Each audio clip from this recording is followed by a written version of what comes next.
Hey all, welcome back to another episode of Harrison Talks Pod, episode 55.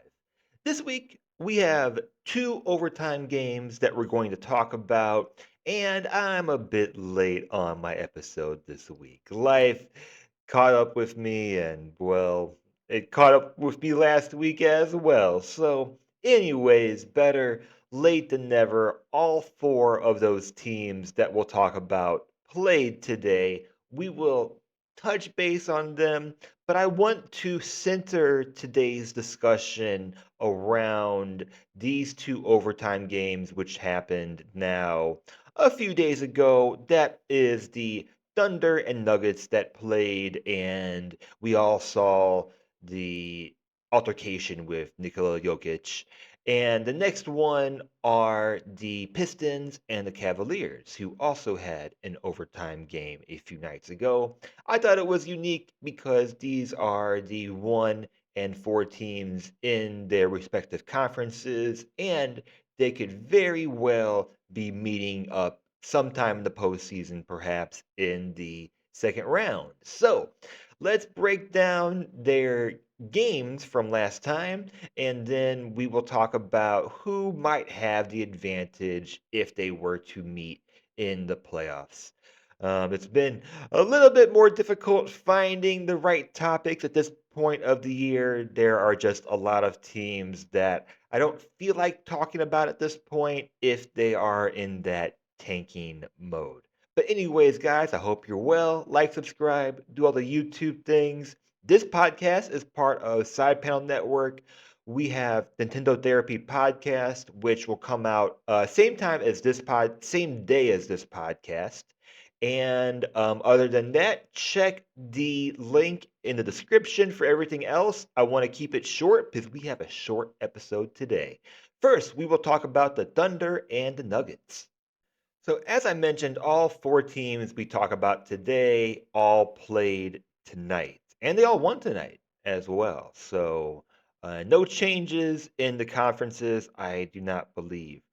Thunder and Nuggets played in overtime. Thunder won 127 to 121. And to bring us to today, the Oklahoma City Thunder won against the Dallas Mavericks 100 to 87. SGA scored 30 points. I did not watch this game or was not able to watch this game live. And well, I probably would have watched something else anyways.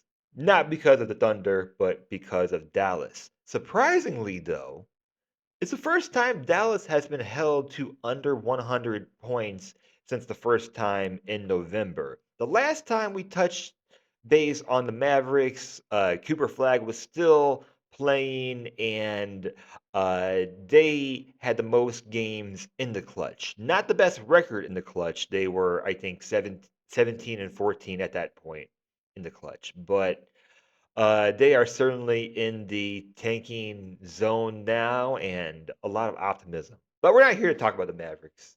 I'm getting off track here. And the Nuggets won tonight as well, 117 to 108 in a road game against the Timberwolves. Jokic almost had a triple double in this game. But let's circle back. The Thunder, of course, did defeat the Nuggets in overtime, and it was great to see because, as I mentioned in this intro today, some games right now, or some teams right now, are more difficult to watch at this point of the year. And it feels a little bit different than usual, right? And we know a lot of teams are tanking. We know this draft is very it's going to be historic more than likely, but it certainly feels more like late February March basketball than maybe it ever has before. This game was very welcomed. It was physical, emotional, led to technical fouls and ejections. It led to overtime and two teams that I think might be the best two teams in the West, and that could be the best two teams in the league just in general. So, not only do I think they could meet in the playoffs, I think Um, I would like to see it, is what I'm trying to say. Denver shot slightly better from three in this game at 38%. OKC shot 34%, but where OKC won was in rebounds, 56-51 advantage, +5 in their turnovers, 17-12, which led to plus 11 points in turnovers, 58 points in the paint, 85% from the line, meeting all expectations if you've been watching this Thunder team this year or the past couple years. Denver, although they shot slightly better from three, only shot 42% from the field. 45% of their scoring came from the three, and as I mentioned, they had 17 turnovers, which ultimately, beside along with Jokic getting ejected before overtime, is where OKC was able to pull ahead. SGA ended with 36 points, 9 assists, was 12 of 13 from the free throw line. We mentioned 85% as a team overall. His usage was at a 45% for this game, and he had 92% of OKC's made free throws. So, highly, very, very high usage game from perhaps a top MVP candidate right now. Uh, Real story here, the Thunder scored 20 points in overtime. 20-14 advantage was 10 of 10 from the free throw line in overtime, and Jokic wasn't available, which could have had that swing. Jokic was 9 of 25 from the field, but still created his offense, and it is so impressive to watch OKC and watch the type of matchups on the defensive end they're able to give to Jokic or just any of these top players in the league. Because throughout the game, you see they rotated Isaiah Hardenstein on him, Chet Holmgren, uh, Jalen Williams. You mix in Lou Dort and Alex Caruso, and you accept that you're going to foul him and that he's going to still make 9 field goals on the game. But Denver's offensive rating in this game was a 105.2. So I think this is the game plan for the OKC Thunder if they're going to match up with any kind of lineup that the Nuggets will put out for him. Still pretty amazing, though. We're looking at perhaps the best defensive team in the league, and I would say easily the most switchable defensive team in the league. And still, Jokic is able to get his team to overtime. And yeah, if things were different, if he's playing in overtime, perhaps they do pull off that win. This would be a just fantastic series if it happened moving forward. Jamal Murray, 39 points, 64% true shooting percentage, had a huge night, uh, but wasn't enough in the end. Had a lot of also defensive looks to give to him as well, whether it's Alex Caruso, Lou Dort, Cason Wallace, just so many defensive bodies that you can switch onto all these different wing players. Chet Holmgren had huge night, career high in rebounds, 21 rebounds, which includes 19 defensive boards. 3 blocks, was 4 of 4 from the free throw line in overtime. Combined, Holmgren and Hardenstein had 29 boards, if you want to look at it that way. Isaiah Hardenstein had 8 boards. And I keep saying his name 2 different ways, but I'm thinking of Hardenstein from now on. Okay, so huge night from from the front court for the OKC Thunder. The closing lineup for the Thunder was Caruso, Wallace, Holmgren, Joe, Jalen Williams. They were able to defend, rebound, hit their clutch free throws, and secure a game going into overtime. Jalen Williams led in net rating at a plus 28.8, had limited minutes, but just shows off how much depth the Thunder really have on their team. Don't know. We talked. I think it was the last time we were on here talked about what they're gonna do since I guess it's next year. All the contracts start to take place, and they're going to be over 250 million in their salary cap. What do you do with Case and Wallace, or somebody like that on your team? Do you spend? You just keep it going. You have options for some draft picks coming in, so we'll see where he is next year or in the future. OKC is now 2-0 against Denver in the season. Denver's turnover rate in the first game was 15.7, and in this last game was 18.2. OKC had a higher free throw attempt in both games. Both were won in OKC, so we'll see what these last couple matchups do going back to Denver because, as I said, still very close games, close matchups. It could have gone the other way. We could be looking at 2-0 Nuggets right now, going, with the last two matchups being in Denver. So, Denver is the offensive machine. I believe they're still first in offense. Last time I checked, they are 39% from three on the season, and they're shooting a high percentage of their overall field goal attempts from three. Of course, a lot of the offense is going through Jokic, but as we saw in this game, Jamal Murray had a huge game. Their two-man game perhaps might be the best in the league still. Jamal Murray is just a nuclear shot maker sometimes. Sometimes a little bit more, maybe more top heavy. But OKC on the other side has elite defense.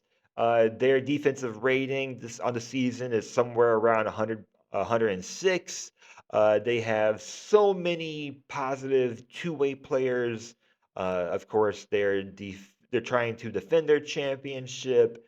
We had a lot of optimism in the beginning of the season. Could they get 70 wins? I think we're past that, and maybe that's good for them because it seems like they are still like finding their identity and playing better and better basketball, even on some nights where they do lose games. So, in a matchup with these two teams, I would take the OKC Thunder because really, even though we haven't had a team repeat a championship since 2018, I think this might be the team to do it and the year to do it. So for me, it's kind of boring, but until someone knocks them out, that's probably who I'd be going with. With injuries, a lot of Denver's overall success going into the offseason will rely on injuries. Aaron Gordon didn't play this game. Peyton Watson was out. They did not have a full defensive lineup to throw at OKC this game. OKC SGA just returned in this game, but didn't play overtime. J Dub Jalen Williams is still out, and so is AJ Mitchell. So it's ridiculous. It really is. I wonder if you took like the 6th through 10th best players on this team and made it into expansion, like how successful they can be. That's all I'll say. And a great coach as well. So no predictions. We're still 6 weeks out from the play-in, but yeah, I guess a small prediction. I would go with the Thunder for this.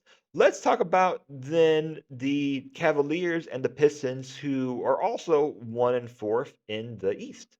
So everyone won tonight. So even though I'm recording this later than I wanted to, and all the teams played, there's no changes in the standings. So Pistons won 106-92 over the Magic. Cade Cunningham had 29 points, 11 assists, 6 rebounds, pulled away in the second half. They're still first. They're going to be first all season. It's a great thing to see. Unless your team is in the East. I don't know. Anyways, Cavaliers snapped their two-game skid, won 106-102 against the Brooklyn Nets. James Harden had 22 points, 9 rebounds, 8 assists in this game. In his return, and had big contributions from Evan Mobley and Jared Allen. Gonna have to catch up on this game a little bit more because, yeah, Jared Allen's just been playing really nice lately. But anyways, here to talk about their overtime matchup. Pistons won in overtime a few nights ago, 122 to 119 against the Cavaliers, and that was the Cavaliers' second loss in a row. Uh, Detroit in this game shot only 22% from three. So if I'm a Pistons fan, I'm taking that as a positive. Okay, we beat the fourth place team, shot horrible from three. Cleveland shot 37% from three. Uh, why the Pistons won? Plus 15 in the rebound margin, 56-41. Had 21 offensive rebounds this game, 70 points in the paint. No surprise there with second chance point opportunities, which they were +9 in second chance points and +9 off turnovers. So they did not outshoot the Cavaliers. They just straight up outworked them. I guess I could say if I'm a positive Cavaliers fan, we uh, we shot better and made it to overtime with this first place team. I don't know. Make up your own narratives. Cleveland led by 9 with less than 3 minutes to go in the game, and Detroit ended the game on a 16-7 run. Jenkins, 3 free throws. Sorry, Jenkins. What am I saying? His 3 free throws forced the overtime. Just a very crazy ending to this game. Cleveland stopped scoring on the interior, had more turnovers down the stretch, and Detroit just kept attacking. Certainly a very fun brand of Detroit basketball that we're getting, and I think Cade Cunningham is just coming into his prime and could perhaps be the best point guard we're seeing this season.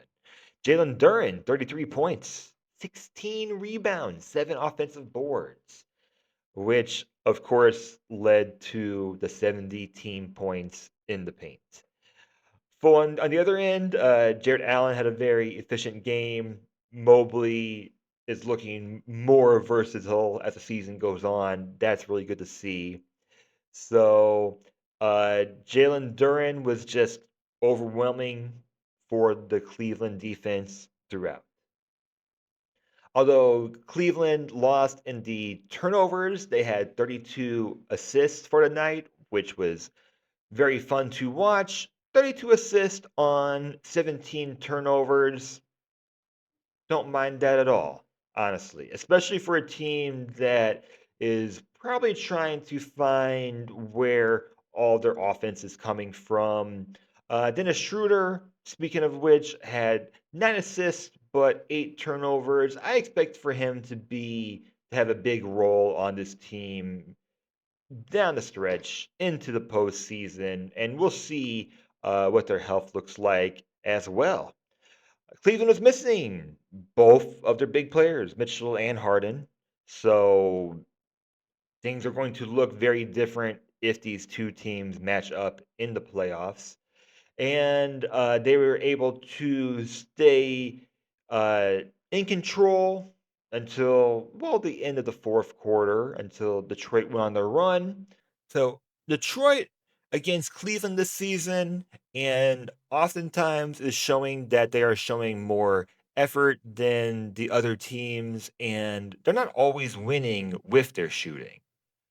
For example, in their first matchup, they've matched up 3 times so far this season. Uh, Cleveland had 54 points in the paint to Detroit's 42 points in the paint, and Cleveland won that game. In January, where Detroit won the game, they had 40 points. Detroit Pistons had 40 points in the paint to Cleveland's 30. And Detroit won this last game, 70 points in the paint to 56 points in the paint. So, it's not just shooting, it's whoever is controlling the interior better, whoever is getting those second chance opportunities is getting the point differential that they need. Good news for the Cavaliers, they had one blowout win against Detroit, and the two losses came in close games, shot very, very consistently throughout those 3 games. I mean, consistently, effective field goal percentage is between 52 and 53% for each of those 3 games, and right around 58% true shooting percentage. Uh, Pace for those 3 games was 105, plus 10 points off turnovers overall. So, think this would be a great matchup for the postseason. Have some questions about the Cavaliers this season, but if they are fully healthy, would love to see what this matchup would look like. And if they're fully healthy, I think it's going 6 or 7 games because, yeah, the Cavaliers were injured, and we saw a very nice overtime matchup this past game. But rebounding will be a big part of this series if they were to match up. Detroit, I think, it's Detroit or Houston, but they have a 35.7% offensive rebounding percentage this season, and they had a 44% offensive rebounding percentage in their last matchup against the Cavaliers. Cleveland has a 68% defensive rebounding rate, and their opponent offensive rebounding percentage is 32% this season. So, basically, those numbers. If Detroit is out rebounding, especially on the offensive end, by 6 or 8 rebounds in the game, more than likely they're going to pull ahead in their second chance points to secure those wins. So it's great basketball to watch if you get tired of just hearing about shooting all the time. It's really just which team is going to put in more effort unless Cleveland just has enough offense to just get them to that point. And honestly, with a healthy Mitchell and Harden, that is totally possible, which is why I think this would be a very close series. Pace is also going to be huge as well. In the one game, Cleveland blew out the Pistons. Their pace was at 105, and then the other 2 games was at 101, and then this last game was at 97 in overtime. Detroit wants to get into their half court. They want to secure their rebounds and they want to put pressure on the paint. While Cleveland is going to look for more of an offensive flow and maybe try to get more of their points from their 3-point shot.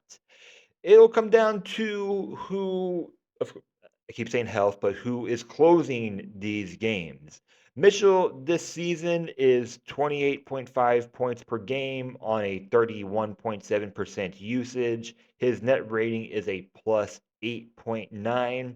He is clearly the number one option. I know there have been talks in Cleveland coaching and front office that he should be an MVP candidate. He's probably yeah, I'm sure he's in that top 10, whatever the last straw poll was. I forget where exactly. But um, if this is not the best season of his career, it has to be right up there. Has given Cleveland a lot of offensive firepower and has just given them a lot of control and is certainly going to put pressure on opposing teams down the stretch. You know, if again, if they're healthy, this last game could have been a little bit different. On the other end, Kate Cunningham, I've given him his praise already. 25.4 points per game, 9.8 assists. On a 30% usage rate, he is plus 11 in net rating and often offers a size advantage. Well, would offer a size advantage, of course, in this matchup. Detroit would lead in defense. Their rating is 108.5 on the season. They have 10.6 steals per game right now. Cleveland's defensive rating 113.2, but offensive rating 119.5. So we've talked already about how Detroit is going to rely more on their defense, more on their transitions, more on their rebounds, more on the interior scoring, and Cleveland might rely more on their outside scoring and their shot creation. Detroit, 49% of their points come from inside the paint, with 65% of their shots coming from inside the 3 point range. And they usually win games by the physical margin. On the other end, 44% of Cleveland's shots come from three. They average 14.5 threes made per game, and their assist rate is great at 65.5. Only gets better if you have a healthy James Harden on the floor, right? So, there is an experience gap between these two teams, but it's kind of unique. I mean, Detroit hasn't won a playoff series and could very easily win, not easily, but could very well win the Eastern Conference and go to the finals this year. At the same end, we know Cleveland's history without LeBron James in the playoffs. Of course, they have more playoff experience. They have older players like James Harden, Donovan Mitchell, who have both seen their time in the playoffs. So it's still tough though because we're talking experience. Detroit might be the better team. Even if Cleveland is the more experienced team, it's not like there's a lot of cohesiveness late into the playoffs with this current Cavaliers team. So, not sure if there's a real advantage there. I think Detroit has a higher floor with their defense and their physicality and their rebounding. I think Cleveland, with their potential to go on runs and to have a shooting explosion, and their plus 13.4 in their net rating on games that they win, they have a higher ceiling. So Detroit often wins with margin, and Cleveland often wins with the math, analytics, whatever you want to call it. So I hope this was kind of a fun thought experiment. Again, there's like 10 teams in the league I don't want to focus too much time on right now. So what if we had, you know, four teams, two matchups. They both went to overtime. They are both first and fourth place in their respective conferences, which means they could very well match up in the second round. So, leave your thoughts, like, subscribe, do all the YouTube things. I hope you have a great week, great NBA week, and I will see you next time.